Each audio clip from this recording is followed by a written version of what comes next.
Welcome everyone. Today we are going to talk about one of the 18 Siddhas, the last one of the 18 Siddhas called as Pambati Siddhar. So it's kind of a very different history. Unlike any other spiritual history of a person when you explore, I would say Pambati Siddhar history is very inspiring.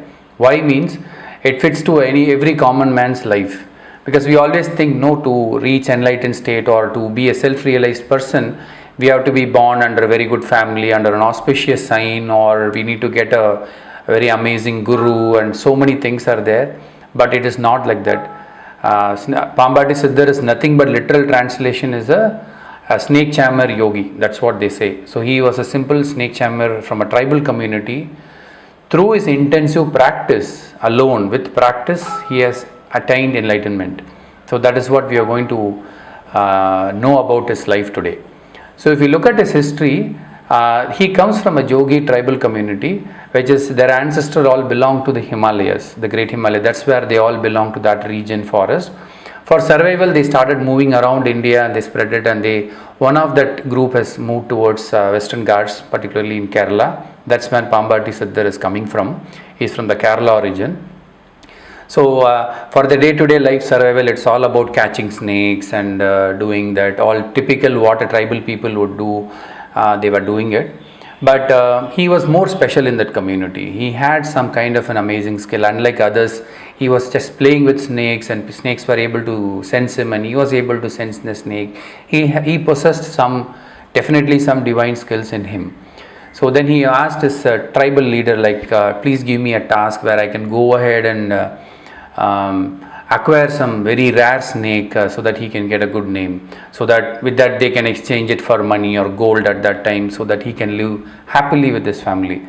So his tribal leader said, like king cobra, right, or the cobra, when they live for a long time without hurting anyone in their life, they have that skill of the poison that gets very thickened and it turns into crystal. So it forms like a stone. It's a very precious stone made out of stone poison. It has a lot of spiritual significance and tantric significance for that stone. Even in the history and even in today, people are still searching for that kind of stones, so that they believe that they can take that and use it for their personal benefits or any spiritual benefits. So he went to that place, and his teacher said, you have to go to Marudamalai. Even now there is a famous Murugan temple there. There is one snake that's very old. It has that kind of stone in its head. So he went there to collect it, and he was trying to explore it. It was a pitch dark, and then he couldn't find the snake, and he was trying to do his best to get it. And that's when he suddenly noticed a very old person, like a Swamiji or a Siddha, sitting there under a tree, and he was meditating. His whole body was in a divine radiance, that complete a divine light was around him, and he was astonished to see that person.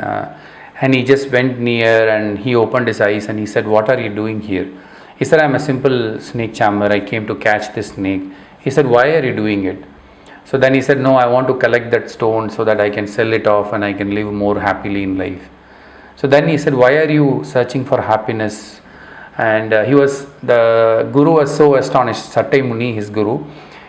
He was so astonished and he felt so sorry about his innocence. Then seeing that you are risking your life for your survival.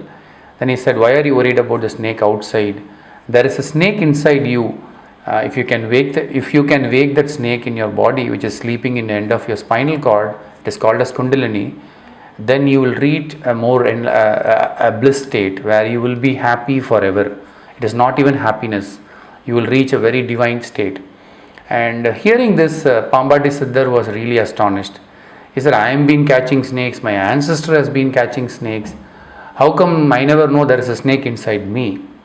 So then he said, yeah, through intensive practice, and if you are very disciplined, you can raise that snake, and that snake will open up doors to you, wisdom and ultimate bliss of life. So he took it very seriously and he started practicing, and the guru initiated him into various spiritual practice like Vasi Yoga, the art of breath control and controlling the life force. And then he initiated him into Kundalini Yoga, the raising the Kundalini from the base of the spinal cord all the way up to reaching this Agna and Sahasradhara. So he spent a lot of time in his practice and finally attained moksha, that is enlightened state, or he became a self-realized person. So and then he spent rest of his life in meditation and spiritual life and in service, helping all the people, whoever needs help, particularly health related things. He was into it, and he was very known at that and his time for his unique way of diagnostics and creating new remedies. So for example, if a people come with any chronic diseases, he would catch certain kinds of snake and he would feed some arsenic materials to the snake as a food, like sulfide he will be using it. So when these snakes eat these kinds of food and their poison mix, saliva, poison and these chemicals, sulfide in a crude form, when they mix it turns into a medicine, and he will make that snake bite that chronic person and they will get cured from the snake bite. It's kind of scary, but yeah, that's how he has treated. And for driving away the spirit, he had some unique way of herbal concoction where he will put it in people's eye. So any souls that is sleeping into it, in modern spiritual language they call as entities. Some entities stay in our body, or yakshini or any other spirit name. So they will start coming out automatically with that herbal smell. And from Nasya, like in Ayurveda you have Nasya treatment, no? You put some herbal medicated oil in the nose. He has some unique proportion through which all these things would come out. Not only the toxins, even the negative energies would come out.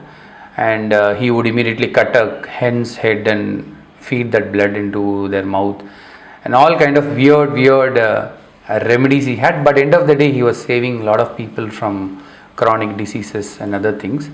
And he also passed on all those knowledge to his disciples.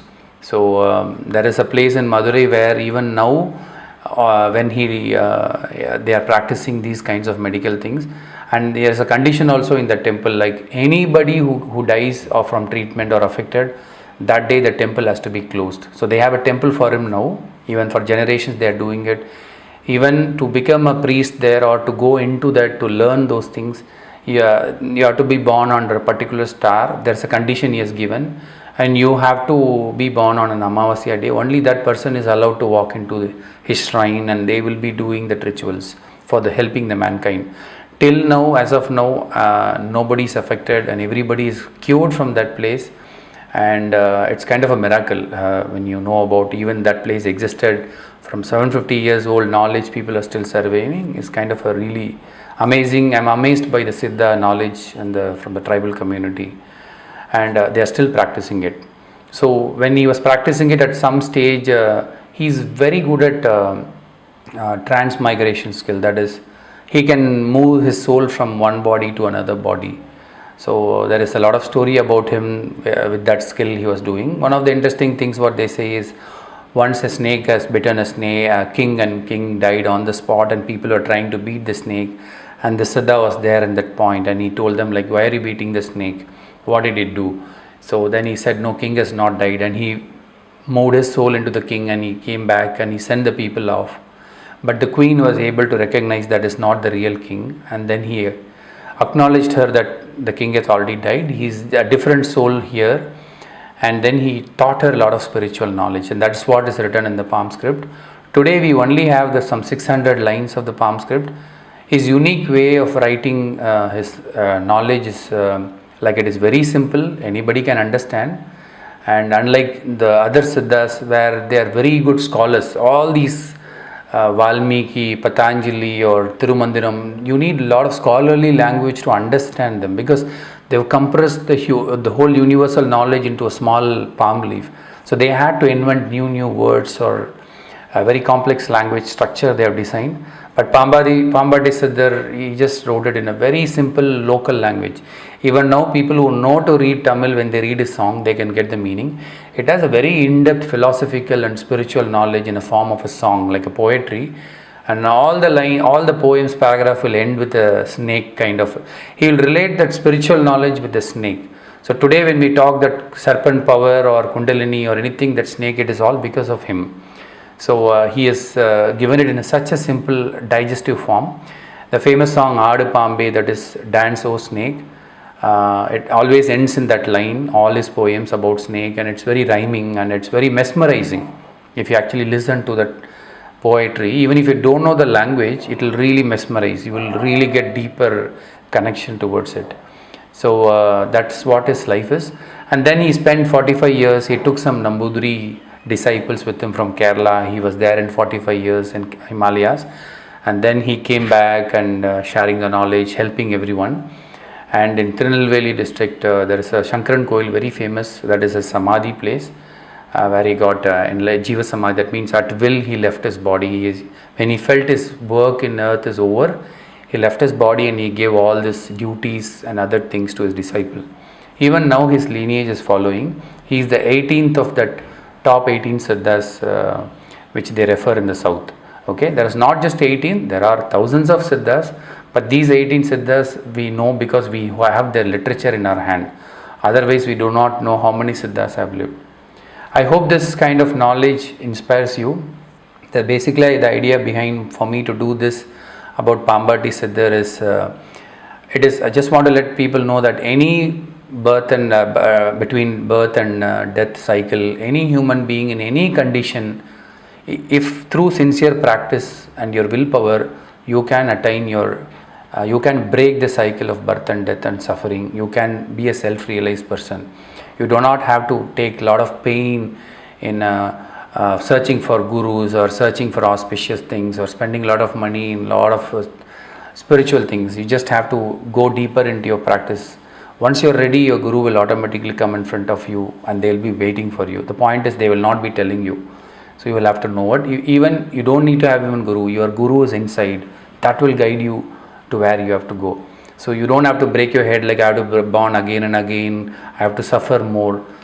Even now, the right time is now. Anybody with a sincerity and awareness can realize themselves. So that's what I wanted to share. I hope this inspires you. If this kind of Siddha story, history is interesting to you, do let me know. I'll be happy to share a lot more Siddha stories and so that we all can get inspired and deepen our sadhana practice.